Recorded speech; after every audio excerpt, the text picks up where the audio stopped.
This week, we're talking about respect while we take a look at the story of two sisters and how they spent time with others. Come on, Amaya.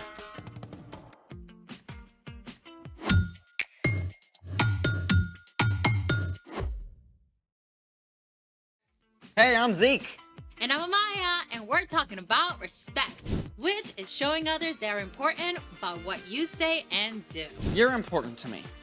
I'm glad to hear But it. see, that's not enough, is it? Saying it isn't enough. I have to do something to show you're important. Okay, you could start by showing me what you planned for today. You're gonna love it. What is it? 3 guesses. I need one clue. It's cold. We're going skiing? Do you even know how to ski? The only time I tried, I sprained my ankle. Well, we're not going skiing. I need another clue.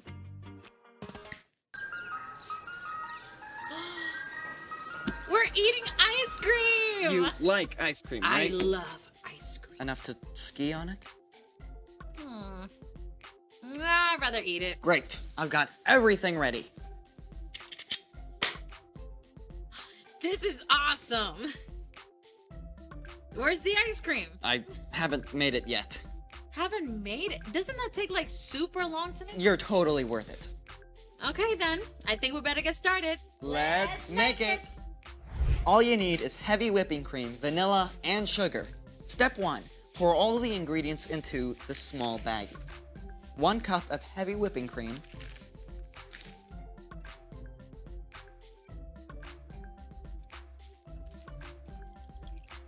1.5 teaspoons of vanilla,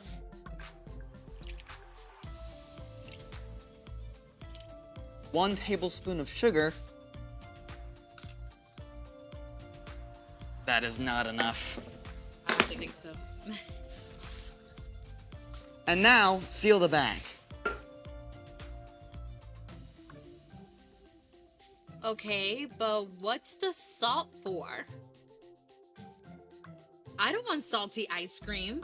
Okay, this is the really cool part. I mean, actually cool. So you know how you see trucks putting salt on icy roads? Yeah, I guess I thought it melts the ice or something. Nope. Salt actually lowers the melting point of ice, which takes us to step 2.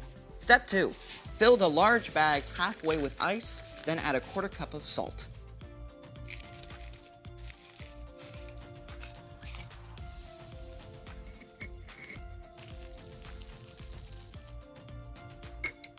Step 3, place a small bag inside of the large bag. And pour more ice on top. And now we seal the large bag. Okay, but I still don't get how the salt works. Adding salt to ice when making ice cream quickly lowers the temperature of the ice, which is needed to make the ice cream solid. Without salt, the outer ice doesn't get cold enough to freeze the ice cream, and it will stay liquid. So, salt makes the ice colder while it melts. Yep. And that means the ice cream freezes faster, which makes for smaller ice crystals and fluffier ice cream. Now we get to step 5. Shake it up.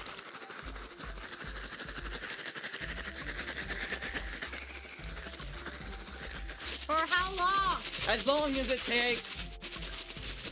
But I thought the salt was supposed to make it go faster. But not that fast. Okay.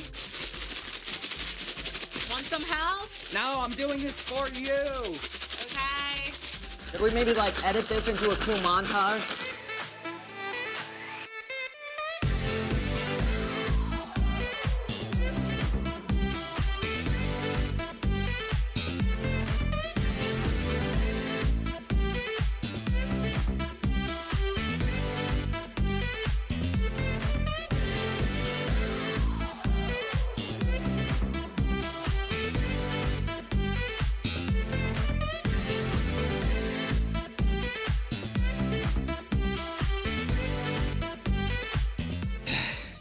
Is it done yet?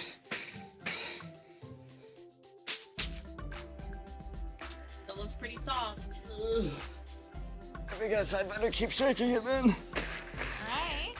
While you do that, it's time for The story before the story. Today we're in Luke, the third book in the New Testament. But before Luke, in the very beginning, out of a deep, deep love, God made an amazing world. But when people turned away from God, the world was broken.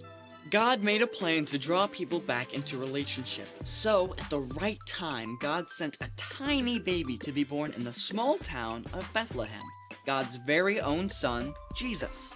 When Jesus grew up, he began to travel from town to town, teaching and healing, which is where our story starts. Take it away.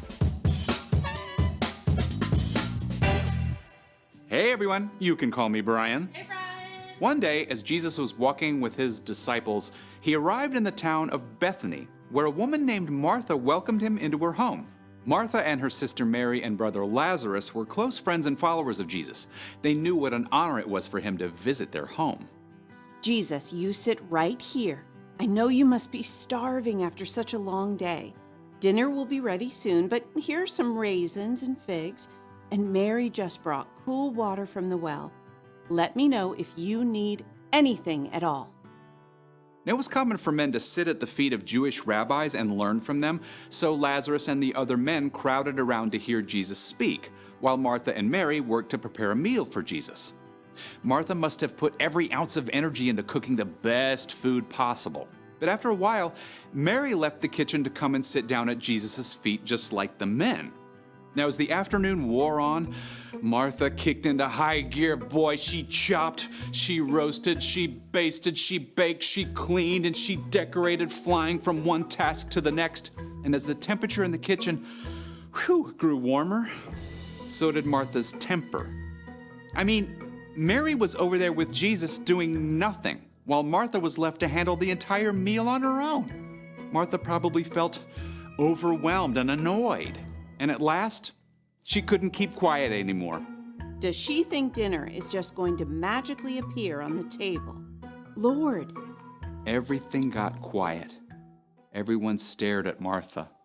My sister left me to do the work by myself. Don't you care? Tell her to help me. Everyone waited to see what would happen. Would Jesus be angry with Martha for interrupting? Or would he tell Mary to give up her spot at his feet and go to the kitchen? Instead, Jesus looked at Martha with deep compassion in his eyes. Martha, Martha, you are worried and upset about many things, but few things are needed. Really, only one thing is needed. Mary has chosen what is better, and it will not be taken away from her. Jesus wasn't angry with Martha for working hard to make a meal for him. It was important work that had to be done. But Martha had gotten distracted from the most important way of showing love to Jesus, through her time and attention. So, what did Martha do? Well, we don't actually know how Martha responded. Maybe she did sit down for a while to listen to Jesus, but we do know that later, Martha showed great faith that Jesus could heal her brother. And she was one of the first to declare that Jesus is the Messiah, the Son of God. Well, that's good to know. I mean, I feel like Martha a lot of times. With school and homework and chores, it's really hard not to worry about things not getting done if I take a break. Well, you're not alone. We can all lose track of what's really important. So, What's our part in the story? Well, Martha was doing lots of good stuff for Jesus, but she missed spending time with him. So, the best way to show love for Jesus is by spending time with him first. Yeah, and there are lots of ways to do that. You can spend time with Jesus by reading scripture and talking with him about what you read. Yeah, you can pray and talk with Jesus about anything that's on your heart. You can even spend time with him by listening to worship music. Or find a quiet place and ask Jesus to be there with you. Where we spend our time shows what matters most to us. Spending time with Jesus is the most important thing. And spending time is a great way to show others that they matter too. Yeah, like when you get home from school, maybe take a couple of minutes to talk to your mom and dad about your day instead of going right into doing your homework. Or when your little sister asks you to do sidewalk chalk, you can put down your game and hang out with her. Maybe your parents want you to go visit your grandma at the retirement home. You might be tempted to grumble, but remember, that when you take time to listen to her stories, you show how important she really is. That's a lot to think about. It sure is. See you next time. So here's the thing. Take time to show others that they are important. Speaking of which, where's my ice cream? I finished it up and put it in the freezer.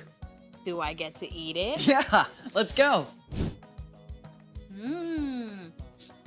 This is actually not salty. Do you feel important? Absolutely. Then my work here is done. Thanks for joining us in the Story Lab. See you next time. Ah, so good.